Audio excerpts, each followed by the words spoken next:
podría responder sobre esto y qué va a pasar? Quizás, a lo mejor ella tiene alguna evaluación de lo que podría suceder en el Congreso con esta discusión de esta ley, porque bueno, ya aprobaron una vez una ley antibarricadas, no me puedo olvidar de eso. Está con nosotros Catalina Pérez, presidenta de Revolución Democrática, diputada. Qué bueno tenerte esta mañana con nosotros, Cata. ¿Cómo estás? Hola Ale, hola a todos y a todas. Nosotros tampoco nos olvidamos de eso, Ale, ha sido difícil de olvidar. No, es bueno no olvidarse, para acordarse de los errores pasados y no volver a cometerlos. Exactamente. Diputada, bueno buenos días. Buenos días, diputada. Buenos días, ¿cómo están? Hoy, ¿supiste de esto de los camioneros? Bueno, los camioneros que son recibidos en La Moneda tras su ultimátum, ¿verdad? Aparecen con esta ley que quieren hacer para recrudecer las penas sobre un delito que ya es un delito, digamos. Y además, mientras el ultimátum de Celestino Córdoba, ¿no?, que esta noche podría comenzar a las 0 horas su huelga de hambre seca, bien digo. Entonces, son las dos justicias, las dos miradas de Chile. ¿Cuál es tu apreciación sobre eso, Cata? Primero que, podríamos hacer una vaquita para comprarnos un camión a ver si el gobierno nos escucha ahora sí. Excelente. Me parece que es lo que hace falta, porque jamás he visto el gobierno actuar tan rápido como si tiene un camión o si tiene una ISAPRE, esa es la otra, porque si tiene una ISAPRE también el gobierno te va a pedir por favor que no subas el plan, por favor que no subas el plan, que igual es un delito, pero por favor no cometas el delito. Entonces, yo creo que esto habla mucho de cómo en Chile hay ciudadanos de primera y de segunda clase y también de cómo la democracia en muchos casos se encuentra secuestrada a intereses, al servicio, intereses particulares. Creo que lo que hoy día está pasando con el Machi Celestino Córdoba y estos 102, 103 días de huelga de hambre, cuyas tenemos 24 horas para ver si esto se transforma también en una huelga seca, habla de la incapacidad del gobierno y no solamente la incapacidad del gobierno para abrir puertas de diálogo, sino que creo que en este caso el gobierno incluso ha remado para el otro lado. O sea, cuando sale el ministro del Interior a decir de que se desalojen los municipios y termina provocando una suerte de enfrentamiento entre civiles, amparado por carabineros, que no mueve absolutamente nada, ni un dedo para evitar que esto pase. A mí me pasa que finalmente esto termina como pasando por sobre lo que uno debiese pensar es el resguardo básico del Estado de Derecho y el funcionamiento de las instituciones. O sea, aquí lo que debiese haber es diálogo político y debiésemos pedir, por favor, desde el Estado de Chile que exista diálogo político con una comunidad, un pueblo y los pueblos indígenas a los que hemos vulnerado, pasado por arriba, vulnerado sistemáticamente sus derechos por cientos de años. Entonces, me parece que efectivamente aquí hay un problema de fondo que no se ha solucionado no solamente en este gobierno, sino que en los gobiernos anteriores tampoco, pero hoy día hay una responsabilidad política clara en no solamente no propiciar el diálogo, sino que además escalar el conflicto al punto de que hoy día estamos con la vida de alguien en las manos. Exactamente. Muy fuerte lo que está pasando ahí. Cata, tú viniste hoy día para que conversemos básicamente sobre algo que nos tiene muy preocupados, porque hemos estado hablando, ¿no es cierto?, de cómo están funcionando las cosas, ¿no es cierto? Estábamos hablando de que Ñuñoa ya ha duplicado los casos, ¿verdad? Que en otras partes que también comenzó el desconfinamiento esto sucede, y que los expertos dicen que, curiosamente en octubre justo, podría ser que lamentablemente si esto sigue igual, ¿no es cierto?, estemos como en junio, retrocedamos a esa época. De hecho, por ejemplo, Doris González, vocera de Ucamau, dice en La Voz de los que Sobran: el paso a paso de Piñera busca perjudicar el plebiscito porque pone en riesgo la salud de los chilenos y chilenas. Frente Amplio, Convergencia Progresista y la DC decidieron empujar la coordinación por el apruebo y la Convención Constitucional. Oye, ¿te puedo sumarme a la pregunta ahí, pero a la diputada? Vaya. Permiso, es que tú sabes, diputada, que a mí me invitan a este programa, entonces yo tengo que pedirle permiso. Claro.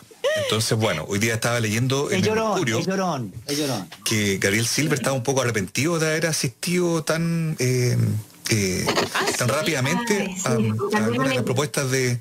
Está medio arrepentido, bueno, al menos dicen que el arrepentimiento... La democracia cristiana piensa que de los arrepentidos será el reino de los cielos. Me imagino que por allá un poco la... Yo creo que sí. Bueno, pero usted... Amaneciste con buen sentido del humor, Cato. Bueno, pero, diputada... Es que vengo a una reunión muy buena, como que estoy así chispeando. Diputada, usted me va a perdonar, pero ustedes también están medio arrepentidos, parece, si van a ir a coincidir con la DC, un partido con el que evidentemente no tienen ninguna coincidencia ideológica, es un partido con el que evidentemente tienen profundas diferencias respecto de cómo han abordado o entendido los problemas que ha vivido el país en el último tiempo. Sin embargo, igual, porque esto es política, y yo le entiendo a usted, bueno, usted es política, va a tener que sentarse a la mesa con gente con la que a lo mejor no tiene muchas ganas de sentarse para buscar esto del objetivo común. Entonces, mi pregunta efectivamente tiene que ver con eso. ¿Cómo logran darle sentido a una alianza estratégica con un fin común frente a lo evidente para toda la ciudadanía, que entre ustedes y ellos hay muy poco en común? Primero, decir de que el acuerdo no considera solamente al Frente Amplio, Convergencia Progresista y a la Democracia Cristiana, también considera Unidad para el Cambio. De repente los medios sobre todo en el Mercurio y la Tercera, parece que el PC no existiera o existe solo por el caso de Hugo Gutiérrez. Claro. Unidad para el Cambio ha sido súper activo también. Yo le pregunto por la S. Solamente tener su propio comando. ¿Cómo? Pero yo le pregunto por la S. No, sí, voy para allá. Pero lo que quiero decir con esto es que en ningún caso acá hay una decisión que tomar entre conversar con la Democracia Cristiana o conversar con Unidad para el Cambio, entre la Convergencia Progresista y Unidad para el Cambio. Aquí lo que el Frente Amplio ha planteado es alianza amplia con el mundo social, con el mundo político y desde el PC a la Democracia Cristiana. Y por un motivo bien simple, es que por más allá de las diferencias que tenemos y que vamos a seguir teniendo, y creo que se demuestran todos los días en el Congreso, y me alegra que la Democracia Cristiana se arrepienta de cómo ha actuado en los últimos meses. Ojalá que más allá del arrepentimiento cambie el timón durante lo que viene en adelante, pero más allá de nuestras diferencias, hoy día enfrentamos un plebiscito que tiene dos alternativas: el apruebo o el rechazo, la convención mixta o la convención constitucional. Y no solamente enfrentamos un plebiscito con dos alternativas, sino que además enfrentamos a un gobierno alineado completito, con un gabinete completito, con un presidente completito, con partidos que dijeron que iban por el apruebo para efectos de ganarse el tiempo de la franja, pero que hoy día a la hora de la verdad dicen que iban por el rechazo. Entonces, ante esa arremetida, ante el control de los medios de comunicación tradicionales también, ante un gobierno, insisto, y toda la parafernalia estatal que eso implica, que se está organizando claramente para que nada cambie, y que hoy día se le ocurren, por ejemplo, establecer un quórum para que el plebiscito tenga validez, o sacar la opción de la convención constitucional porque a ellos no les gusta, pasando por sobre lo que ellos mismos acordaron. O sea, a mí lo que me parece un sentido mínimo de responsabilidad es que seamos capaces de dejar las diferencias de lado y seguir enfrentándonos ahí donde nos vamos a continuar enfrentando, que es en el proyecto político de país que nos estamos imaginando, pero tener todas las coordinaciones que sean necesarias con todos quienes estén por el apruebo y la convención constitucional. Pero diputada, yo tengo una duda, porque me da la sensación de que precisamente eso de comillas, más allá de las diferencias que tenemos, que tuvimos y que vamos a seguir teniendo, claro, da la sensación de que esta alianza estratégica, que antes fueron electorales también para la concertación, para la nueva mayoría, parecieran estar en entredicho precisamente porque hablan de una alianza que no tiene sustento. Y esto es algo que también pasa en la derecha, usted también lo sabe, ¿no? Entre, qué sé yo, Evópolis y la ara más dura de la UDI, qué sé yo, algunos que son más dialogantes en el RN, uno advierte ahí que hay disensos que son bien profundos, que no es solo una cosa de percepción, es un tema de estamos juntos por una cosa estratégica. Y la gente yo tengo la sensación, no es que yo sepa lo que siente la gente, pero me da la sensación de que precisamente lo que quieren es mayor franqueza política a la hora de saber dónde estás ubicado. Tiene mucha lógica que la oposición se haya juntado. Convengamos que la oposición termina reuniéndose, no por virtud de la oposición, no precisamente usted. Yo creo que el gobierno le dejó el camino pavimentado para que terminaran juntándose, y el 10% fue muy clave. Lo que pasó ese día en el Parlamento, y creo que usted está de acuerdo, fue muy bueno, porque terminó juntándolo a ustedes que estaban totalmente incapaces de poder reunirse. Entonces, pero para cerrar la pregunta, yo creo que para que usted me entienda, para cerrar la pregunta, diputada, ¿hasta qué punto es factible? Usted dice, más allá de la diferencia que vamos a seguir teniendo, pero en el fondo, ¿tiene sentido? ¿Usted cree que a la gente le hace sentido que ustedes, por ejemplo, usted en particular, con el señor Silver se sienten decir, mire, estamos con una causa común? ¿Usted cree que la gente cree eso? ¿Le hace sentido esa alianza? Primero, yo creo que hay una diferencia muy clara y para mí lo he conversado y lo he dicho también en otras oportunidades. Hay una diferencia muy clara entre ser oposición al gobierno de Sebastián Piñera y ser oposición para efectos de ser gobierno. Perfecto. La unidad de la oposición para hacer frente a las medidas injustas, regresivas, incoherente, inconexa, un presidente que es incapaz de gobernar, requiere la máxima unidad para hacerle freno. Pero esa unidad no se traslapa, ni se transfiere a que vayamos a compartir un proyecto común para ser gobierno. Eso requiere mucho más. Ser gobierno no requiere estar en oposición a alguien, requiere construir con alguien un proyecto común. Y yo dudo que en esa construcción de un proyecto común nosotros tengamos algo que compartir. O sea, seguramente tenemos cosas que compartir, pero tenemos una tradición completamente distinta, no solamente a la democracia cristiana, sino que a quienes han gobernado Chile en los últimos 30 años. Nosotros nacimos como Frente Amplio para impugnar el pacto transicional de los últimos 30 años porque nos parece que la democracia exige mucho más que de la democracia formal que conquistaron nuestros padres, que conquistó otra generación. Hoy ya tenemos que pasar a una democracia material, que escucha los movimientos sociales, que se haga cargo en materia de derechos humanos, una democracia que deje de estar tutelada. Y para eso tenemos un ímpetu que es completamente distinto a con quienes hoy día nos vemos reunidos y con quienes nos vemos, no sé si obligado es la palabra, pero con quienes nos vemos, con quien surge la necesidad de conversar. Y a mí no me complica nada eso. Yo distingo muy bien los planos y creo que así tal cual hay que saber explicarlo y exponerlo. Yo creo que... Perdona, Daniel, dale. Me toca a mí. Bueno. Sí, a ver, yo creo varias cosas. Tengo una duda respecto de lo que dijo Catalina Pérez, que creo que me aclare al tiro porque es impresentable. A ver. No. ¿Cómo que Evópolis pidió... Evópolis tiene un pedazo del tiempo del apruebo? Sí. ¿Y va a hacer el rechazo? Ya, pero eso no es presentable, por eso tiene que ser impugnado, pues. Si ellos en la primera día, en la tele, dicen por el rechazo, habiendo pedido un pedazo del apruebo, eso no puede seguir. Eso no puede seguir, o sea, eso...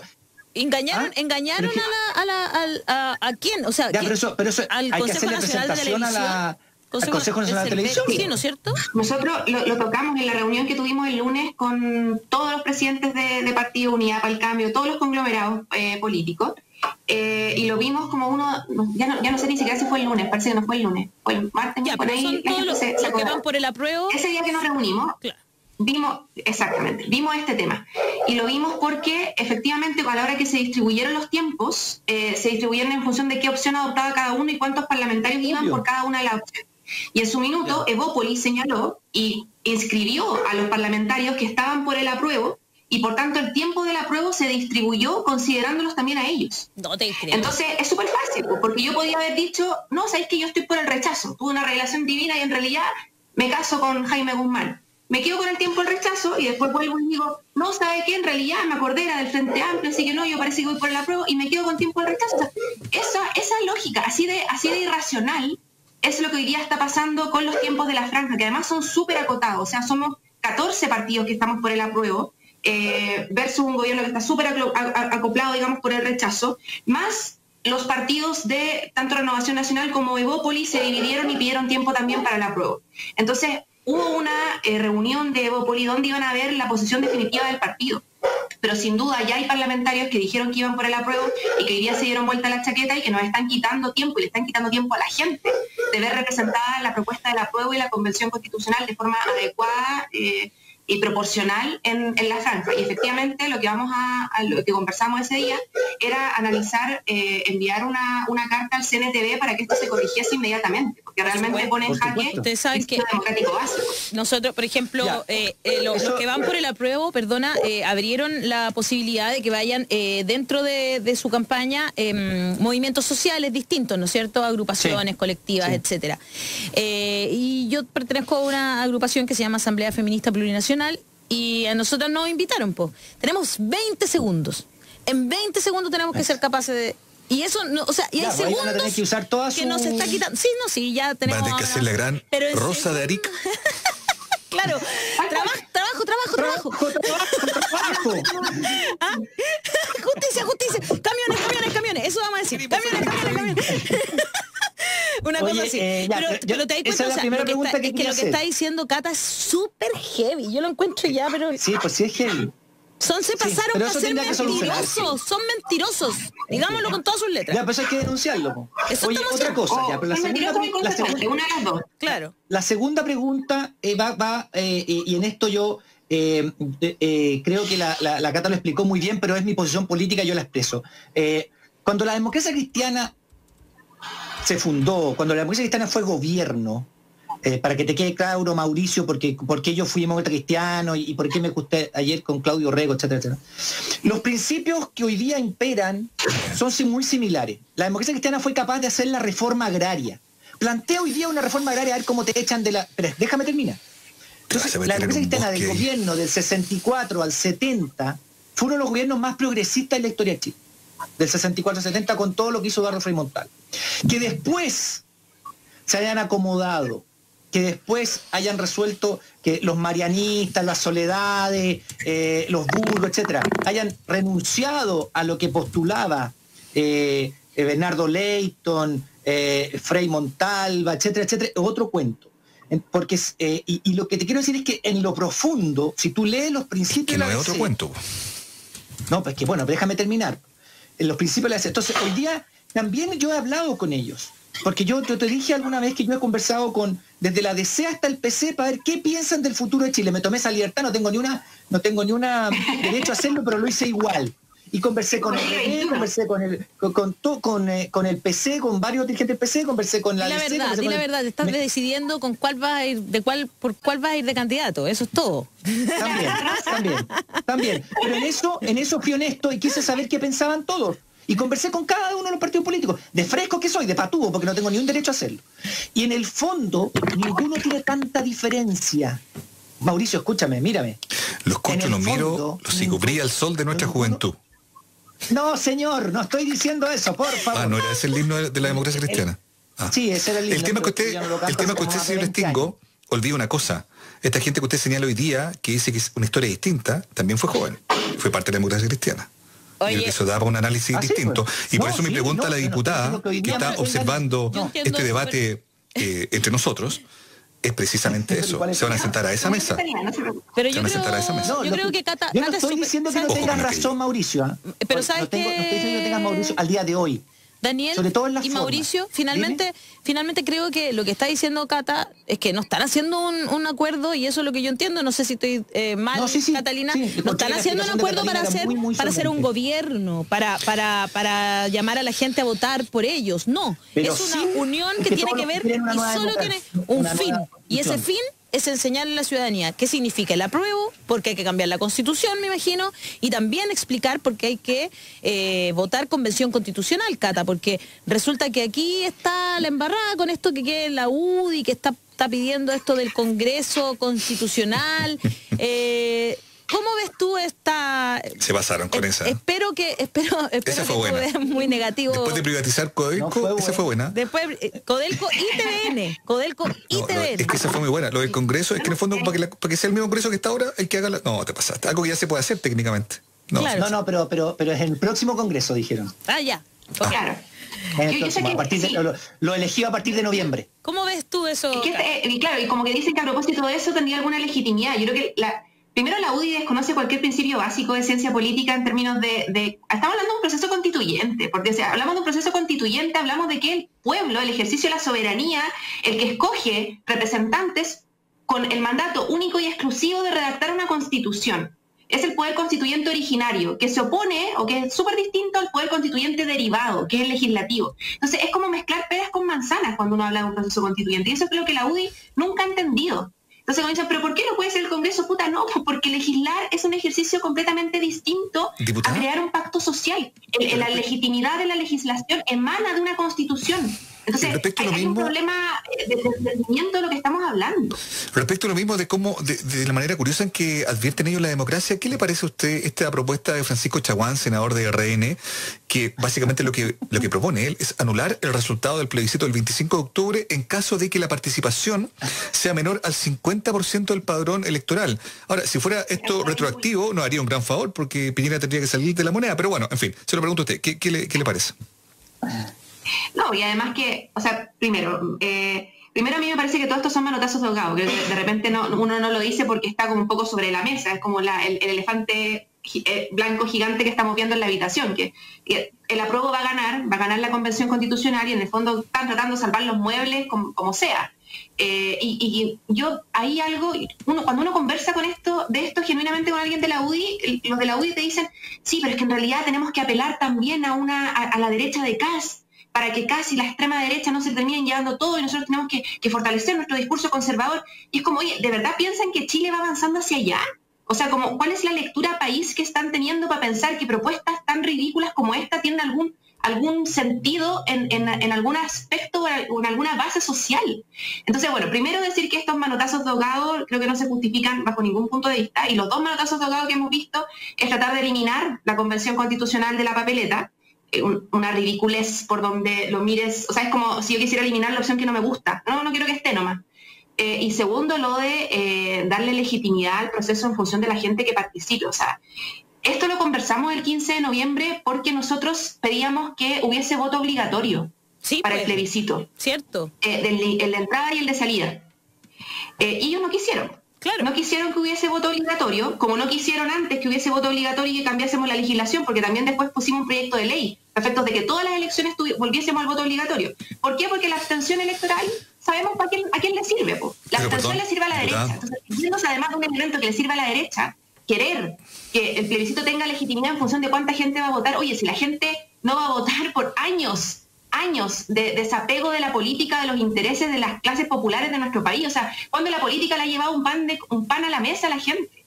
Y ese proceso de desafección es producto de ellos, de los que gobernaron por 30 años. Entonces, que además me estén diciendo ahora, a nosotros que queremos transformar este sistema, que tenemos que hacerlo con las reglas y tenemos que hacerlo además con lo que ellos con el fenómeno social que ellos causaron o haciéndonos cargo de eso, me parece que es tremendamente carerraja, en realidad, esa es la palabra.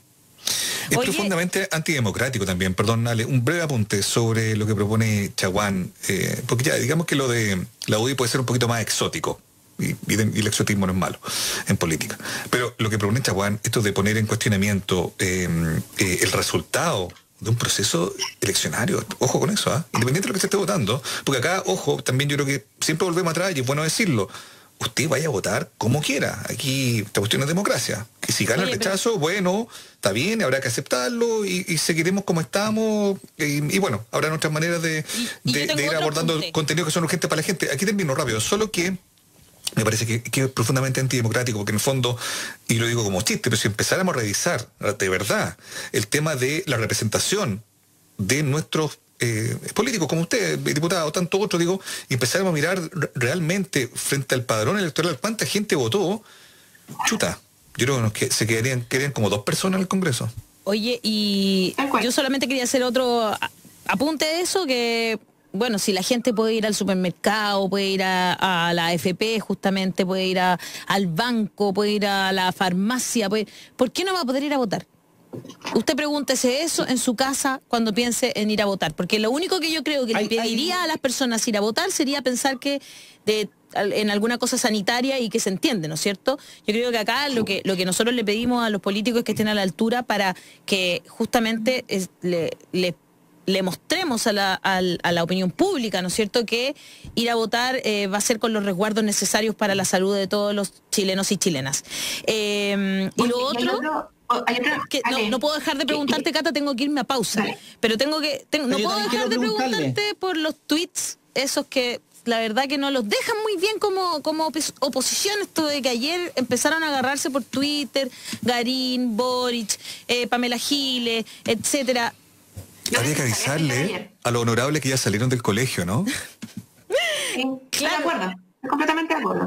Concuerda. En que no le hace nada bien. ¿Podemos tomar unos minutos? No, tomar unos minutos? ¿O podemos volver con ella unos minutos entonces, pues? Bueno, ahí estoy mostrando. Yo tengo una cosa que me parece súper importante, que es sobre escaños reservados de pueblos indígenas. Creo que se relaciona un poco a lo que han estado conversando. No sé si... Me dan 2 segundos. Sí, dale. Ya. Porque nosotros vamos a seguir en el programa. Lo que pasa es que está pasando otra cosa que yo creo que es importante empezar a verlo, que se ha hablado muy poco de este tema, que es la fórmula para escaños reservados de pueblos indígenas en el proceso constituyente, que es la última reforma, después de paridad y después de participación independientes, que nosotros impulsamos en enero del año pasado. Y con escaños reservados para pueblos indígenas, la gran discusión son 2. O sea, son 2 alternativas. Una, que la cantidad de escaños que existan, la cantidad de cupos que existan para personas de pueblos indígenas se determina en función de cuánta gente se inscribe en un padrón especial de la CONADI, o que la cantidad de escaños esté dada por la cantidad de indígenas que existen y que se autorreconocen como indígenas dentro del territorio nacional. Y creo que eso tiene que ver con la discusión respecto de funcionamiento del sistema democrático que teníamos recién. La participación y el reconocimiento de los pueblos indígenas está dada por cuántas personas deseen ir a votar ese día o está dada por el reconocimiento de la realidad nacional de que el pueblo indígena autorreconocido es al menos un 12%. Y por tanto, independientemente de cuánta gente quisiera ir a votar ese día, un 12% debiesen ser los escaños de los pueblos indígenas también. Entonces, también ojo ahí con esa discusión que el gobierno está buscando abrir y que están buscando condicionar la participación de los pueblos indígenas, que ha sido constantemente excluida de las políticas públicas y que además han producido, entre otras cosas, la situación de violencia en la que hoy día nos encontramos.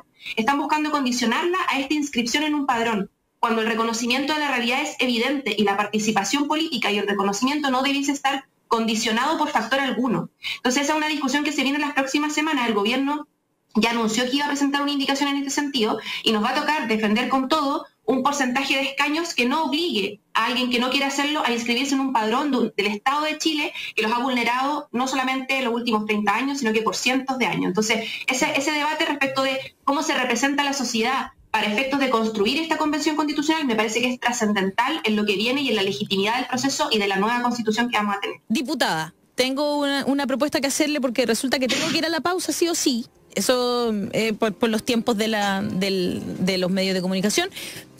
¿Nos podrías esperar 5 minutos y tenemos y nos damos unos minutitos más para hacer un par de preguntas que Daniel quiere formular, que encuentra que son importantes y además nos parece que el plebiscito que está tan cerca, ¿no es cierto?, es fundamental tocar estos temas, ¿no es cierto?, para que los podamos seguir conversando. Entonces, ¿nos esperas, Cata, pues?